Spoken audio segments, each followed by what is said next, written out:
Et ben voilà, crise après crise, dispute après dispute, bagarre après bagarre. Yani, l'Algérie, ces 5 dernières années, on fait que se bagarrer avec tout le monde. Et l'Union Européenne, elle en a marre. La Direction Générale du Commerce et de la Sécurité économique de l'Union Européenne, elle a annoncé qu'elle va lancer une procédure d'arbitrage contre l'Algérie. Parce que l'Algérie bloque les investissements européens et impose des restrictions commerciales en demandant un arbitrage. L'Union Européenne s'efforce de rétablir les droits des exportateurs de l'Union Européenne et des entreprises de l'Union Européenne opérant en Algérie qui sont affectées négativement par les restrictions.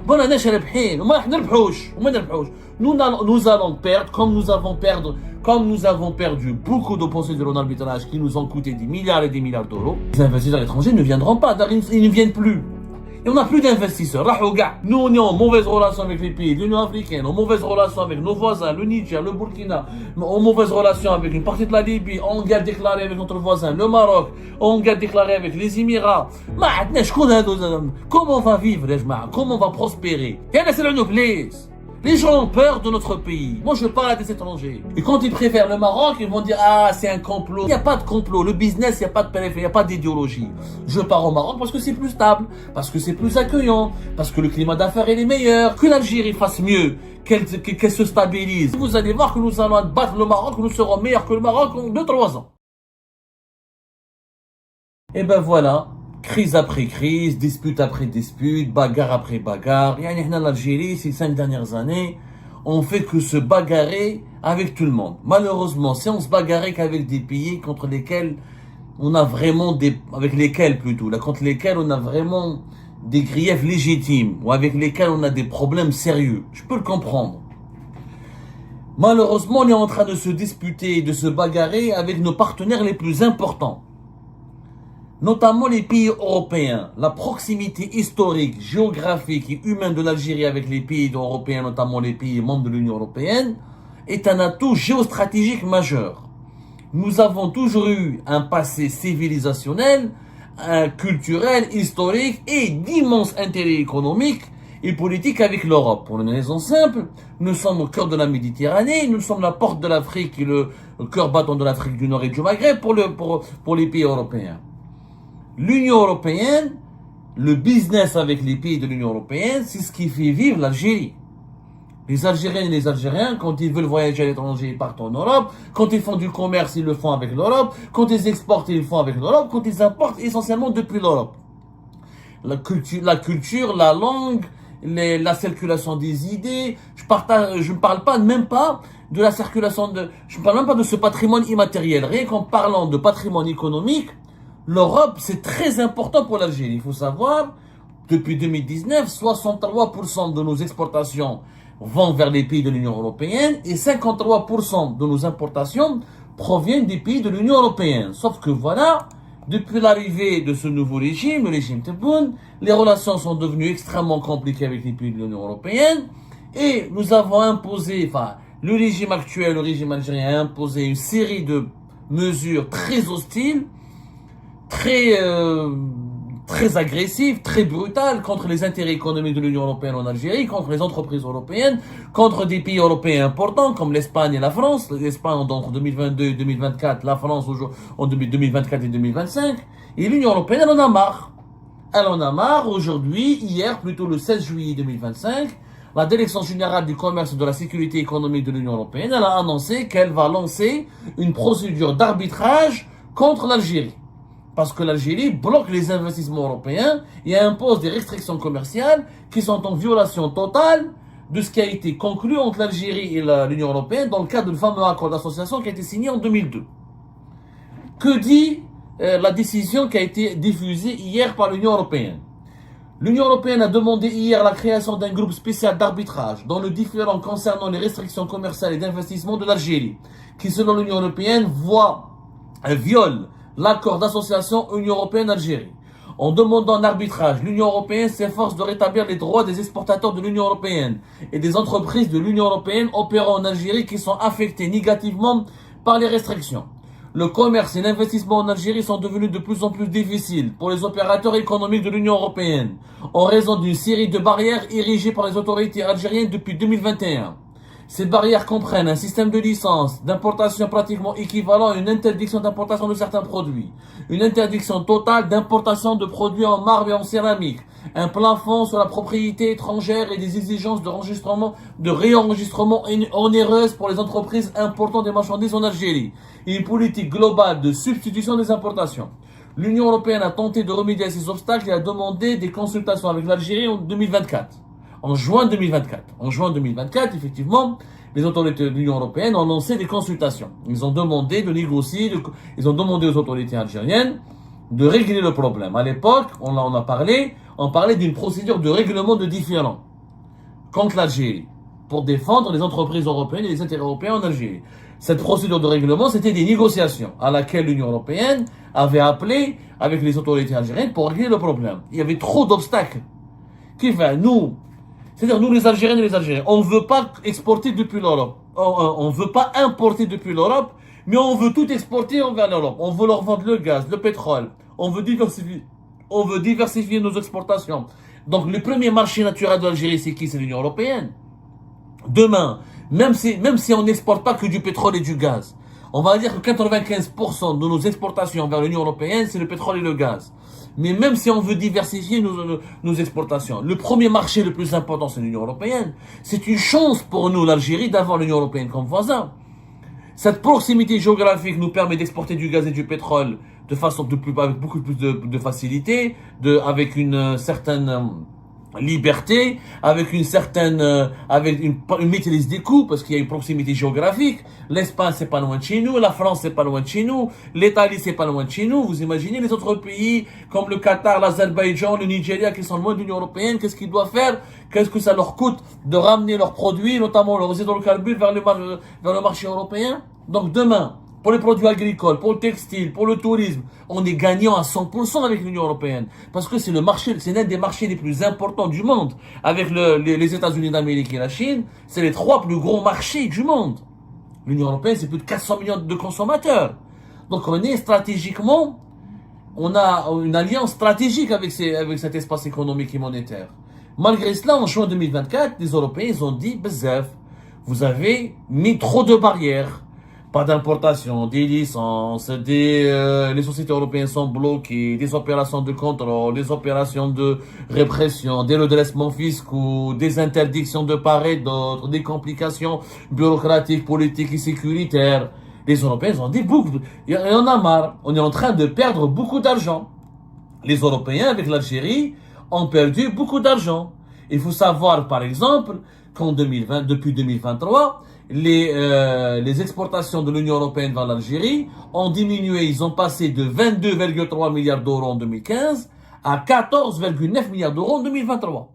Et en même pas 10 ans, en 8 ans, l'Union européenne, alors qu'elle exportait 22,3 milliards d'euros vers l'Algérie, elle n'exporte que 14,9 milliards d'euros. Alors que les exportations algériennes vers l'Union européenne continuent de se développer le plus normalement du monde. L'Union européenne n'a pas bloqué. Elle n'a pas bloqué les exportations. Elle n'a pas du tout elle n'a pratiqué aucune politique hostile à l'Algérie. La preuve, en 2023, il y a eu 35,3 milliards d'euros d'exportations algériennes vers les pays de l'Union européenne. Alors que l'Union européenne a exporté vers l'Algérie de 14,9. Et un déficit énorme, un déséquilibre énorme. Parce que les autorités algériennes, depuis 2020, ils veulent oublier ce rapport, cet accord d'association avec l'Union européenne, on est perdant, on n'est pas gagnant. C'est faux. Les chiffres indiquent le contraire. On exporte beaucoup plus vers l'Europe que ce qu'on importe. C'est complètement faux. C'est complètement faux. On a donné les chiffres de 2021, on donne les chiffres de 2023. Plus proche, depuis 2023, l'Algérie a exporté 35,3 milliards d'euros. Et elle n'a importé depuis l'Europe que 14,9. Donc on n'est pas perdant, on est extrêmement gagnant. On est même trop gagnant. Sauf que la différence, c'est-à-dire qu'on exporte le double, plus que le double, de ce qu'on importe depuis les pays de l'Union européenne. Oh! La même chose, durant les 7 premiers mois de l'année 2024, selon les statistiques européennes, l'Algérie a importé pour 9,3 milliards d'euros. Alors qu'elle a exporté pour 18,9 milliards d'euros. Donc la balance commerciale, elle est excédentaire en faveur de l'Algérie à 8,7 milliards d'euros. Donc on est gagnant, on est complètement gagnant. Ceci dit, L'Union européenne n'est pas contre que l'Algérie gagne, mais il faudrait qu'elle soit elle-même gagnante. Et c'est ce que dit, c'est ce qu'elle veut, c'est ce que l'Union européenne a envie de faire. Qu'est-ce qui va se passer maintenant? L'Union européenne, elle a décidé de nommer un arbitre. L'Algérie devra nommer aussi un arbitre de son côté.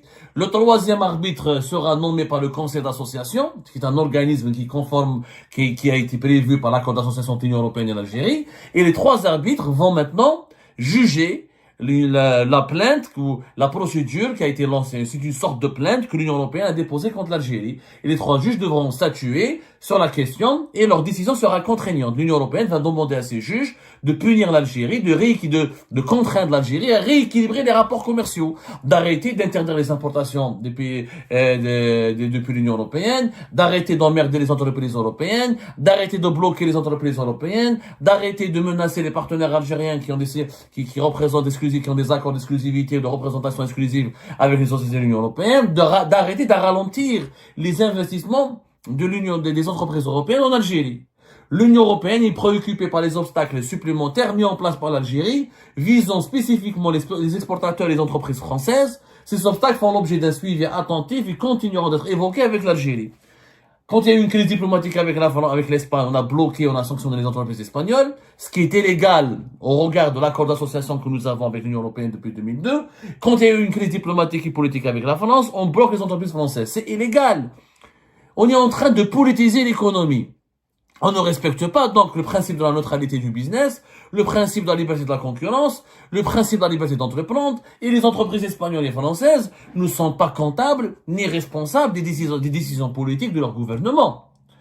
C'est le problème. Donc, les Européens, ils ont vu que les exportations de l'Union européenne ont diminué de plus de 31% entre 2014 et 2024. Alors que les exportations de l'Algérie sont toujours fortes. Même s'il y a eu des diminutions, mais elles sont des diminutions légères. L'Union européenne et l'Algérie rappellent le document rendu public le 16 juillet 2025 par le site de l'Union européenne. Toujours, je rappelle, c'est la Direction générale du commerce et de la sécurité économique de l'Union européenne qui a annoncé le lancement officiel d'une procédure d'arbitrage contre les autorités algériennes. Il faut savoir que l'Union européenne et l'Algérie ont signé un accord d'association en 2002, qui est entré en vigueur en 2005. Cet accord définit un cadre de coopération entre l'Union européenne et l'Algérie dans tous les domaines, y compris le commerce. Il libéralise les échanges des marchandises entre les deux parties. L'Union européenne est le premier partenaire commercial de l'Algérie et représente la majorité de ces échanges internationaux. Voilà, l'Union européenne a exprimé à plusieurs reprises ses inquiétudes concernant les restrictions commerciales imposées à plusieurs secteurs du marché auprès des autorités algériennes, mais en vain. L'Union européenne a engagé le processus de règlement du différend contre l'Algérie en juin 2024 en demandant des consultations. Mais celles-ci n'ont pas permis de résoudre le problème soulevé par l'Union européenne. C'est-à-dire les Européens ne lancent pas cette procédure d'arbitrage comme ça, du jour au lendemain. Ils ont demandé à négocier, ils ont demandé des consultations, ils ont demandé un règlement à l'amiable. Les autorités algériennes, brutalité sur brutalité, agressivité.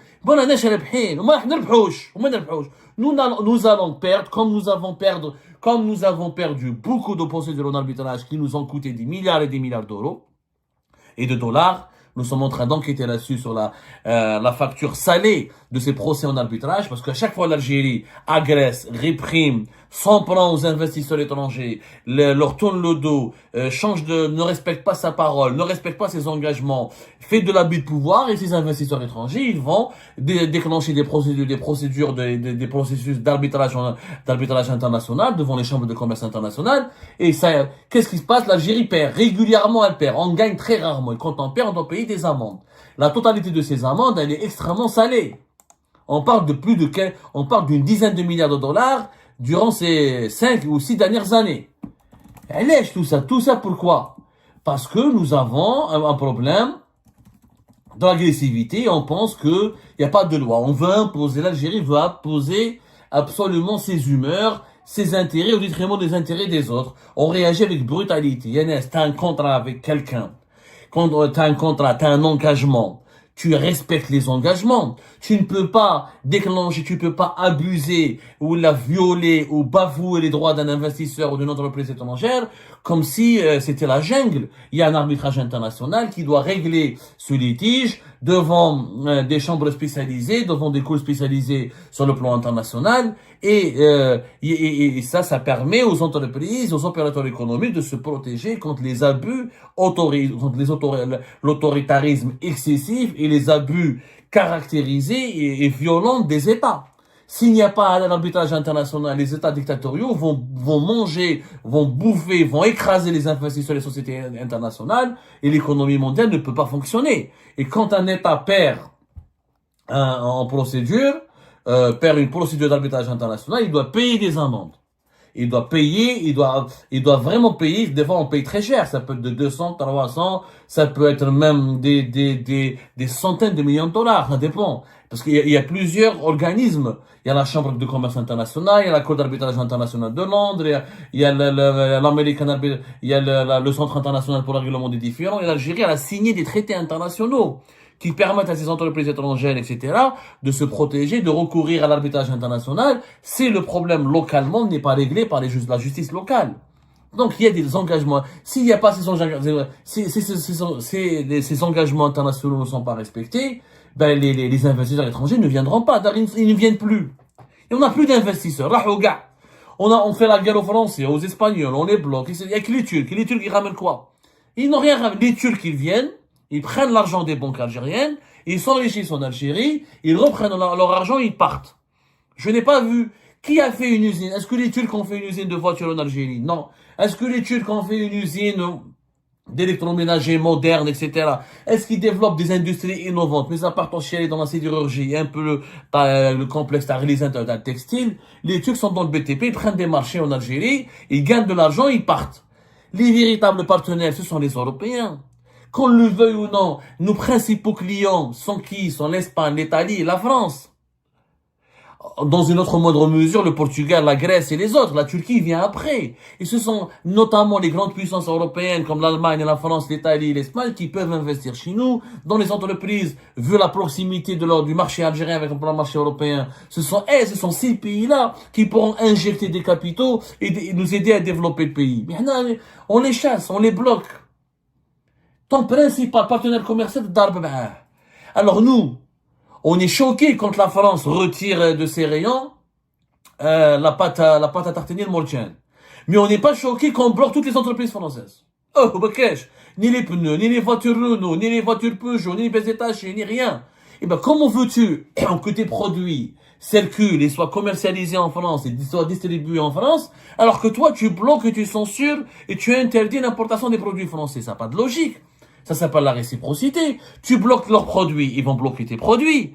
Tu bloques leurs entreprises, ils bloqueront tes entreprises. Où est-ce qu'on n'a pas de marché? On va l'exporter vers le Mali et le Niger. L'Ukraine, au moins, garde avec l'Union européenne et on s'entend avec les pays de l'Union africaine. Pas du tout. Nous, on est en mauvaise relation avec les pays de l'Union africaine, en mauvaise relation avec nos voisins, le Niger, le Burkina, en mauvaise relation avec une partie de la Libye, en guerre déclarée avec notre voisin, le Maroc, en guerre déclarée avec les Émirats, on a des problèmes avec l'Arabie Saoudite, on a des relations tendues avec l'Égypte. Comment on va vivre, comment on va prospérer, comment on va créer de la richesse, comment on va exporter, comment on va faire du commerce et gagner de l'argent si on n'a que des problèmes et des ennemis. À un moment donné, il faut qu'on se pose. Il faut qu'on réfléchisse. Il faut arrêter de mentir aux Algériennes et aux Algériens. L'accord de 2002 l'accord d'association avec l'Union européenne n'est pas que mauvais pour l'Algérie. Il a donné 20 ans à l'Algérie pour se préparer, pour démanteler ensuite les taxes, etc. et permettre aux entreprises algériennes de profiter du marché européen et laisser les entreprises européennes profiter du marché algérien. Si pendant 20 ans tu t'es pas développé et t'as pas pu te doter d'entreprises solides qui peuvent exporter, c'est pas la faute de l'Union européenne. L'Union européenne, elle a injecté chaque année des dizaines de millions d'euros dans la formation, dans des investissements, dans des projets de mise à niveau des lois et des institutions algériennes, dans beaucoup de bourses pour les dirigeants et les fonctionnaires algériens, de l'aide pour accompagner la société civile et les entreprises algériennes. L'Union européenne, elle a investi beaucoup d'argent, il faut dire la vérité. Pendant 20 ans, si nous sommes, parce que c'est quoi l'argument aujourd'hui du régime algérien? On n'est pas, cet accord, il est inéquitable parce que il permettra aux Européens d'exporter plus vers nous que nous vers eux. C'est complètement faux. Complètement faux, c'est du mensonge. On exporte plus vers les pays de l'Union européenne qu'on importe. Premièrement. Deuxièmement, avec un coût de travail faible, avec des salaires faibles, avec une énergie faible, l'Algérie ne peut pas, normalement, c'est elle qui peut concurrencer l'Union européenne, c'est pas le contraire. En Europe, l'énergie, elle est chère. Et les salaires et la main-d'œuvre, elle est chère. Normalement, développer des industries en Algérie, c'est beaucoup, ça ramène beaucoup plus d'argent, on est beaucoup plus gagnant, c'est beaucoup plus bénéfique pour nous, cet accord d'association, que pour l'Union européenne. Parce que les entreprises qui s'installeront en Algérie pour faire de l'industrie seront beaucoup plus compétitives et concurrentielles que les entreprises européennes. Mais ça, on ne le dit pas. Pourquoi on ne le dit pas? Parce que nous, on favorise pas l'investissement. Le sabotage, les scandales de corruption, l'instabilité politique, la répression, la persécution. Je connais qui va investir en Algérie. Nas khaifa. Les gens ont peur de notre pays. Moi, je parle à des étrangers. Il dit un journaliste, on le met en prison. Il dit nos propres généraux, nos propres responsables, chaque année, ils partent en prison. Comment voulez-vous que les investisseurs européens n'aient pas peur, que les entreprises européennes n'aient pas peur? Et quand ils préfèrent le Maroc, ils vont dire, ah, c'est un complot maroco-sioniste. Il n'y a pas de complot. Le business, il n'y a pas de périphérie, il n'y a pas d'idéologie. Je pars au Maroc parce que c'est plus stable, parce que c'est plus accueillant, parce que le climat d'affaires est meilleur, parce que le marché est plus structuré, parce qu'il y a moins de brutalité, moins de retournement de situation. Que l'Algérie fasse mieux, qu'elle se stabilise, qu'elle améliore son climat d'affaires, qu'elle respecte ses engagements internationaux, qu'elle ouvre son marché, qu'elle encourage les investissements étrangers, vous allez voir que nous allons battre le Maroc, que nous serons meilleurs que le Maroc en 2-3 ans. Mais c'est les Européens, nos principaux partenaires. On est en train de les perdre. Quel est l'objectif? Je sais pas, le régime algérien imagine que lui, il peut exporter, mais il ne peut rien importer. Même la Chine, l'usine du monde, même le Japon, qui était avant la Chine, l'usine du monde, importer et exporter. Tu peux pas demander aux autres pays de consommer ton pétrole, ton gaz et tes produits hydrocarbures, mais toi, tu leur dis, ah, moi, je veux pas de vos produits. Bah, je veux pas parce que je veux pas dépenser mes devises. Mais ça n'a pas de sens. Tu boycottes les produits des autres, les autres vont boycotter tes produits. Et personne n'est gagnant. Surtout que nous avons en face de nous, pas un, deux ou trois pays, nous avons une vingtaine de pays de l'Union européenne, plus de 400 millions de consommateurs. Alors que nous sommes même pas 50 millions de consommateurs. Donc il faut arrêter, les rapports sont inégaux. Il faut absolument régler ce problème avec l'Union européenne en urgence. Les intérêts économiques de l'Algérie sont en danger. Rompre cet accord d'association n'est pas vraiment une bonne idée. Le réviser, l'adapter, je suis d'accord. L'améliorer, je suis d'accord. Mais pas avec cette brutalité, pas avec cette agressivité. Et se venger et prendre pour cible des entreprises européennes à cause de certains problèmes politiques qui nous opposent à certains États européens comme la France ou l'Espagne. L'Espagne hier, la France aujourd'hui, c'est une bêtise. C'est une bêtise incommensurable.